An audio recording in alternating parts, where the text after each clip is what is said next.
Olá pessoal, vamos aqui a mais uma aula sobre fundamentos de algoritmos e nesta aula abordaremos os itens fundamentais dos algoritmos que constituem um algoritmo, né? Como por exemplo variáveis, expressões, né, aritméticas, lógicas e relacionais, os tipos de dados primitivos, tá?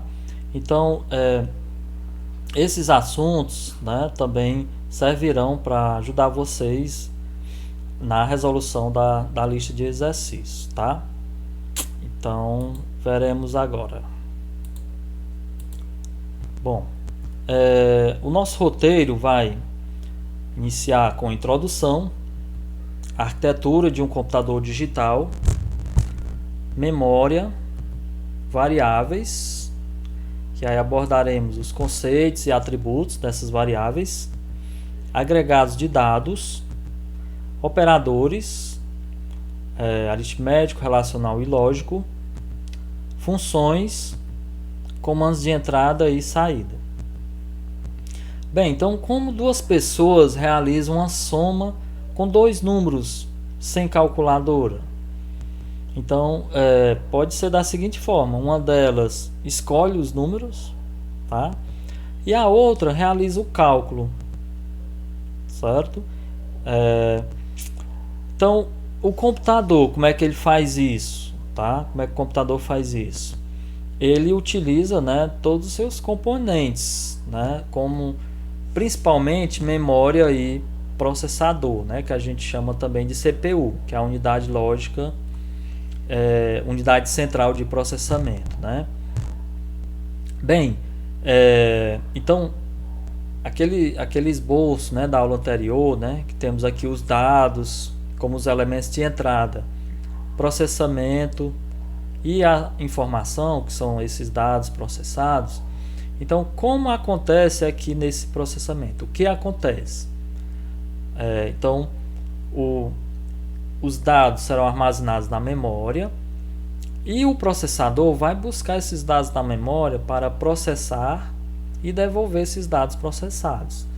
Basicamente, né, de maneira bem sucinta, ele faz o seguinte: ele utiliza a sua unidade de controle para buscar esses dados na memória.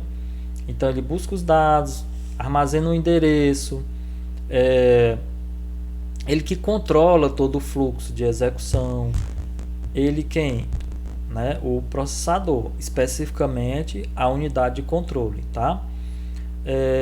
A unidade lógica e aritmética, ela é uma unidade que executa, né, as tarefas. Então, enquanto a unidade de controle, ela é a inteligência do computador, né, ela que controla o fluxo, que busca os dados na memória, que armazena o endereço, que devolve esses dados no endereço original. A unidade lógica aritmética vai executar os comandos definidos, né, pela unidade de controle. Os registradores, né, são aqui o terceiro item, né, do processador, eles são memórias pequenininhas, muito pequenas, né, dentro do próprio processador, que irão armazenar, por exemplo, o valor de uma variável que vai ser executada. Ele vai armazenar, por exemplo, um resultado, né, de uma operação e assim por diante, tá? Então, o processador ele tem basicamente esses três itens fundamentais, essenciais para a execução de qualquer tarefa, né? A unidade de controle, a unidade lógica e aritmética, os registradores. Logicamente, ele possui outros itens, né, que servem de apoio, né, para a execução dessas tarefas, como por exemplo o clock, né, que é o relógio que vai contabilizar o tempo ali de execução, né, de cada tarefa, vai controlar, né, ajudar no controle ali das tarefas, né, com a unidade de controle. Mais detalhes, né, sobre essa arquitetura vocês verão na cadeira de arquitetura, né, de computadores. E percebam, né, que a unidade de controle que tem tanto a comunicação com os componentes internos, né, da própria CPU, como com também os componentes externos, né? Ela se comunica aqui com a memória, com a unidade de entrada, a unidade de saída, tá? Então, eis a arquitetura, né, de forma assim resumida, de um computador digital, certo? E como ele realiza esse processamento, tá? Bem, a memória ela é uma sequência de células ou posições físicas, né, de um circuito para armazenar dados. Então, imaginamos a memória como um armário, né, eletrônico, em que cada gavetinha, né, ela tem um espaço, né, dentro da gaveta para poder armazenar. E esses espaços eles são numerados, identificados, tá certo? Então, sendo que cada gaveta é possível guardar apenas um único valor por vez. E essas gavetas deverão estar identificadas com uma etiqueta, contendo um nome e identificação, tá? Então aqui um armáriozinho, cada gavetinha vai armazenar, né, um conjunto de dados, tá? E num rótulo aqui na frente aqui da minha gaveta eu tenho uma identificação, tá?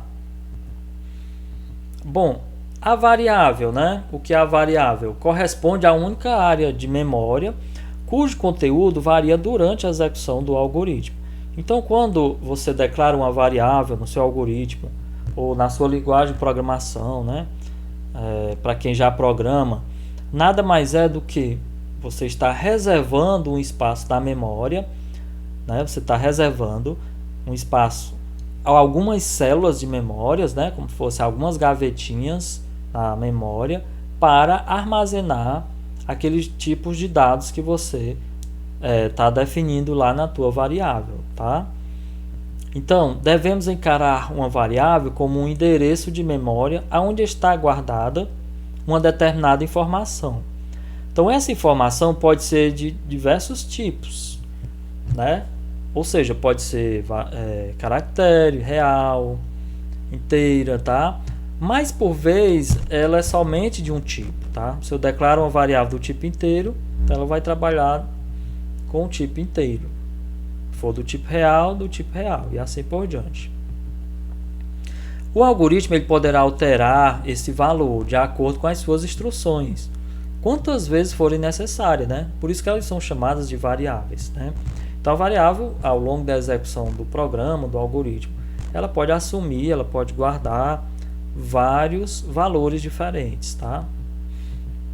Então, vamos fazer aqui uma analogia aqui à variável, que é uma caixinha lá da memória, que ela vai guardar um valor dentro dela, né? Esse valor é o conteúdo. Então, essa variável ela tem um nome, ela tem um tipo, né? Ela não é algo fixo, permanente, ela é algo variável, por isso o nome variável. Então, diante disso, ela possui um conjunto de atributos. Por exemplo, toda variável tem um nome ou tem um identificador, né? Ela tem também um endereço. Qual é o endereço dela? A posição lá da memória. É a gavetinha lá da memória onde ela está armazenada. Então, essa posição da memória, existe uma identificação lá na posição, né? Um rótulo, né? Imaginamos assim, né, o armáriozinho e cada gaveta tem lá uma identificação, tá? Fazendo outra analogia com relação à memória, imagine, por exemplo, um prédio, né, que tem vários apartamentos. Mesmo sendo iguais, do mesmo tamanho, né, cada apartamento tem um número que o identifica, que o diferencia um do outro, tá? Então, a memória também é assim, ela tem um conjunto de posições que são chamadas de células, e essas células têm um identificador único, né, que as diferenciam, né, umas das outras. E aí a variável ela vai ocupar uma ou várias posições, né, dessa memória, tá? Por isso que ela deve armazenar um endereço de onde está, tá? Quem é que vai armazenar, certo? Quem é que vai armazenar isso? É processador, através da sua unidade de controle, né? Então, quando ele vai buscar o dado lá na memória, ele também busca o endereço onde ela está armazenada e vai guardar em um registrador específico, certo? Em um registrador específico. Quando ele vai devolver esse dado para a memória, ele o devolve no mesmo endereço no qual ele pegou, né, anteriormente. Bom, as variáveis também têm seus tipos de dados, né? Tipo inteiro, tipo real, tipo caractere. E o seu conteúdo, que é o seu valor, né? No dado momento, tá? Então, o que é o nome da variável? É uma sequência de caracteres utilizada para identificar a variável. Há algumas regras, né, para nome de variável, não pode ser qualquer coisa, tá? Por exemplo, em linguagens de programação, existem as palavras reservadas daquela linguagem que não podem ser utilizadas, né, para você nomear variáveis, né? Então, os nomes das variáveis devem representar o que será guardado dentro dela. Então, por exemplo, uma variável do nome cliente, né, do tipo caractere, né? Então, é uma informação de um cliente, já está me dizendo ali que é cliente, né? O primeiro caractere de um nome deverá ser do tipo alfabético, né? Não podem ser colocados espaços em branco ou no nome de variáveis. Usar o underscore, né? Que é o underline, né? A declaração de uma variável é feita no algoritmo informando seu nome, seguido pelo seu tipo e separado por 2 pontos. Então vamos ver aqui alguns exemplos válidos, né, de nome de variáveis. Por exemplo, nome valor, média aritmética, né, sendo separado aqui pelo underscore, né, nota 1, FGTS, underline pessoa, né. Já nome inválidos, por exemplo, começando com número, 2 prova, não pode. Preço, cedilha aqui, né? Também não pode, por conta do caractere, né? Salário, ó, tem o acento, né, agudo. Ano atual, ó, tem um espaço. Valor, dólar, né, tem um caractere especial.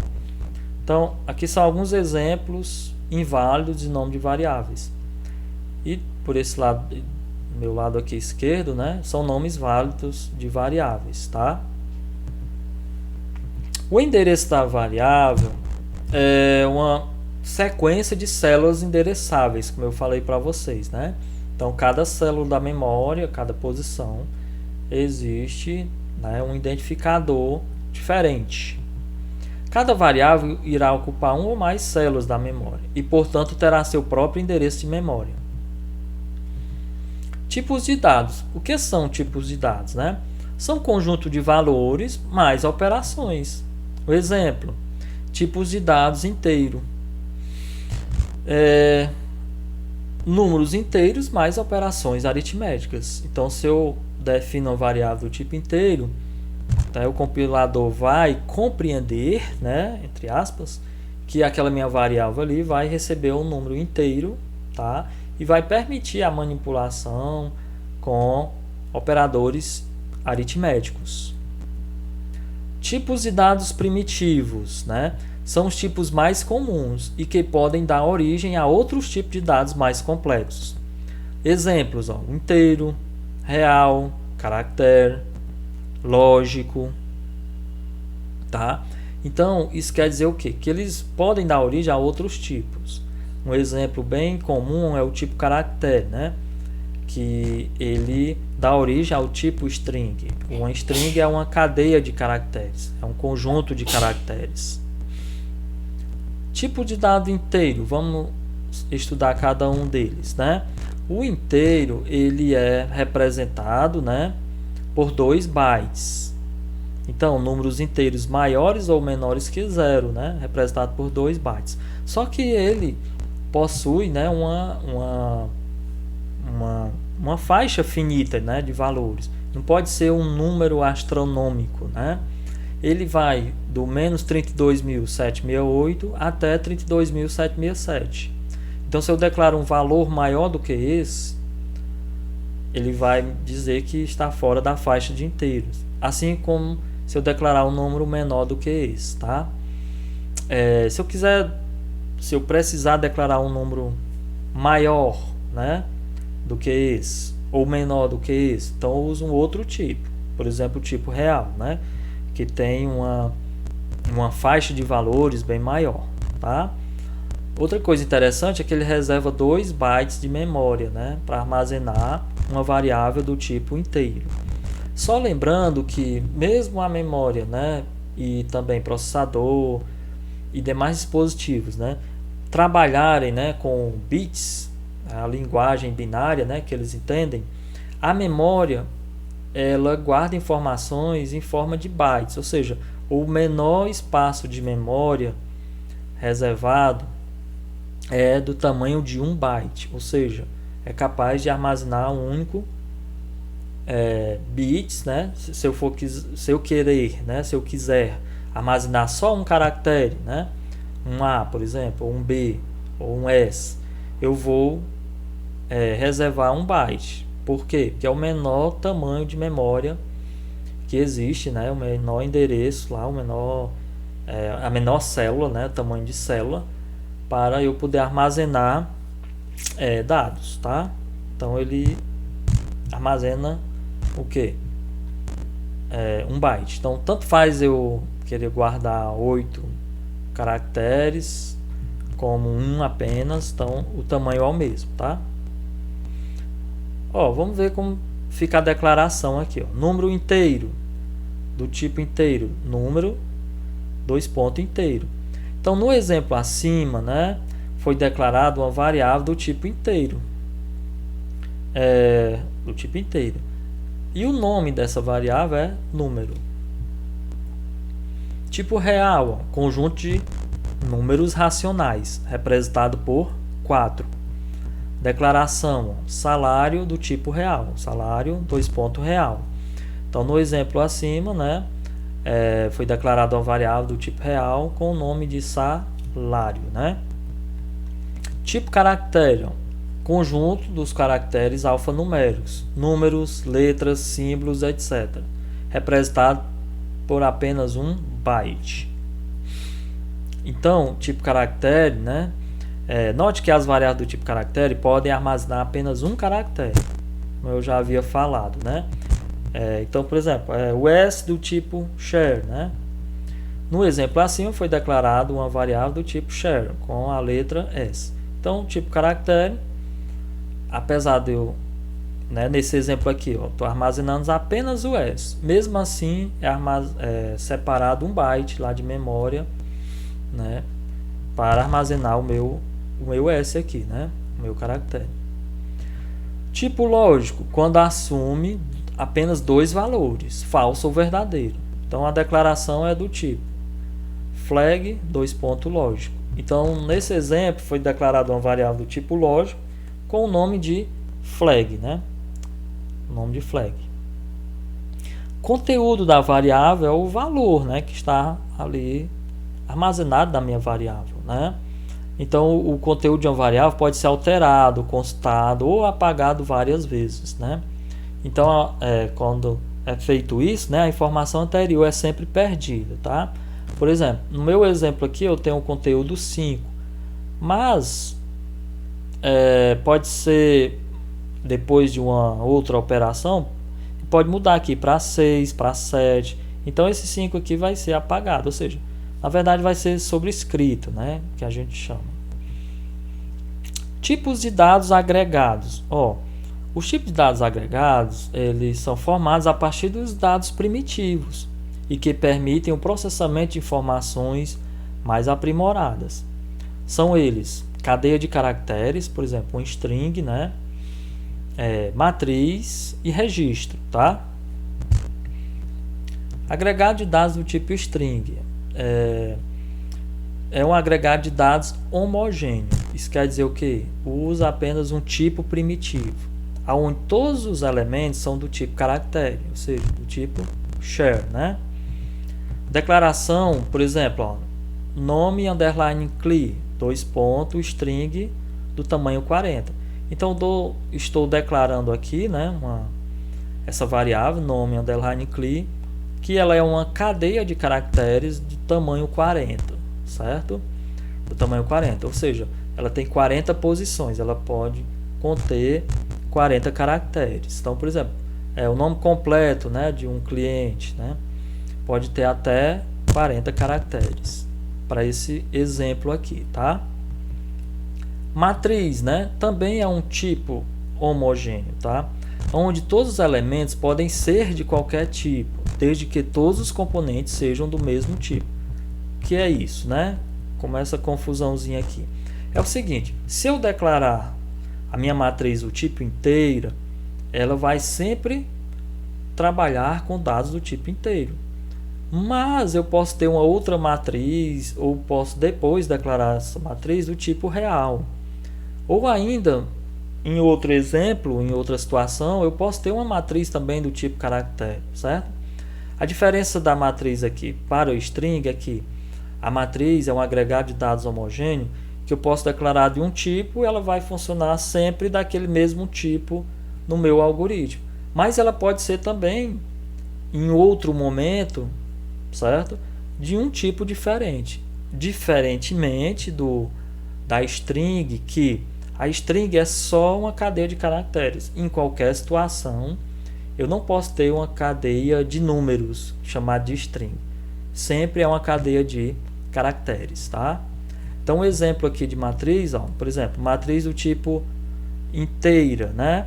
Então, ela é chamada de número, matriz 4x5. Isso quer dizer o quê? 4 colunas e 5 linhas. Então, sempre o primeiro número representa as colunas e o segundo representa as linhas, tá? Desculpa, as colunas. Sempre o primeiro número representa as linhas e o segundo número representa as colunas. É do tipo inteiro. O que eu quero dizer aqui, ó, nessa declaração, que nesse tipo aqui, ó, ela vai sempre trabalhar com inteiros. Mas eu posso ter em um outro algoritmo uma variável número 2, por exemplo, do tipo real ou do tipo caractere, tá certo? É isso. Registro, gente, já é um agregado de dados heterogêneo. Então, ele não é homogêneo como a matriz e muito menos como a string, tá? Então, ele combina dados de diferentes tipos em uma única estrutura. Declaração do registro. Registro de dados do tipo registro, né? Eu tenho um nome aqui, que é um string do tamanho 40. Eu tenho um sexo aqui do tipo char, né? Idade do tipo inteiro, salário do tipo real. Ou seja, aqui podemos perceber que meu registro, né? E aqui o fim do registro. Então eu tenho aqui o meu registro de dados do tipo registro.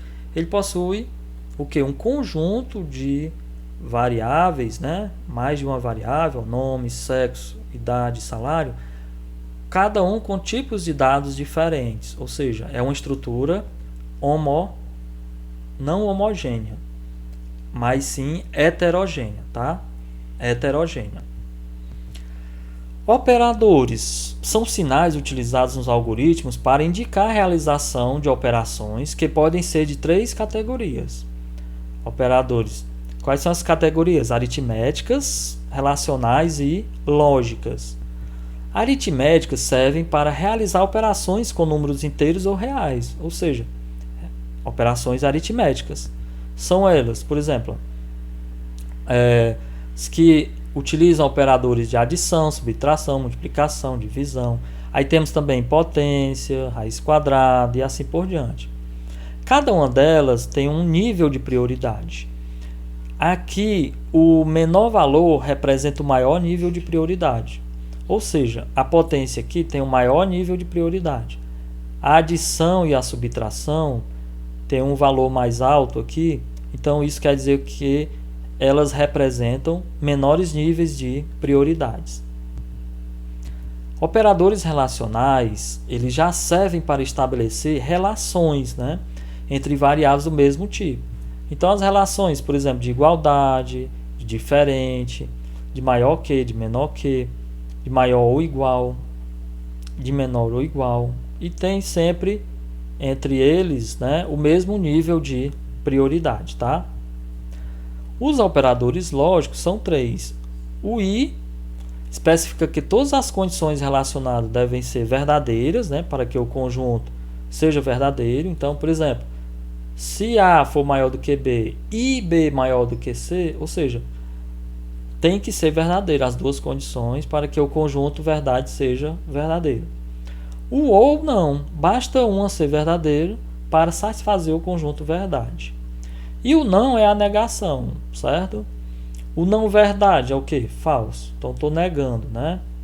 Então o i, o ou e o não são 3 operadores lógicos, né? Que também tem o mesmo nível de prioridades entre eles, tá? Resumo das prioridades: ó, os parênteses e funções têm os maiores níveis, né, de prioridades, seguidos pelas expressões aritméticas e terminando aqui pelos operadores lógicos, tá? Funções, ó, essas funções aqui são bastante utilizadas também em algoritmo. Por exemplo, calcular a raiz quadrada de um número, então SQR de P, né, o P sendo esse número aqui. ABS, valor absoluto. Trunca, parte inteiro, né? Arredonda, o inteiro mais próximo de P, e assim por diante, tá? Então temos várias funções aqui que muitas vezes são utilizadas em algoritmos, tá? As linguagens de programação também possuem, né, as suas funções, tá? E são semelhantes a esta aqui, tá? Comandos de atribuição é usado, né, para atribuir um valor a uma variável. Então, a natureza desse valor deve ser compatível com o tipo da variável declarada. O sinal utilizado para indicar uma atribuição é o 2 pontos igual, né? 2 pontos igual, tudo junto. Então, gente, se tratando de algoritmo, de pseudocódigo de um algoritmo, sempre utilizamos o 2 pontos igual para realizarmos um comando de atribuição, tá? Vamos ver aqui o exemplo. A recebe, né, 3 mais 2 vezes 6. Então, qual é o nível aqui de prioridade? É o parênteses. 2 vezes 6, 12, mais 3, 15. Né? Então, o valor 15 será atribuído ao A. Se eu quiser mostrar o meu A, vai mostrar o valor, o resultado 15, né? Mas sabemos que cada linguagem, por exemplo, Java, Python, C, já utiliza somente a igualdade como comando de atribuição, tá? Comandos de entrada de dados, né? Permite, né, que o usuário entre com um valor que será armazenado em uma variável e poderá ser utilizado pelo algoritmo, né?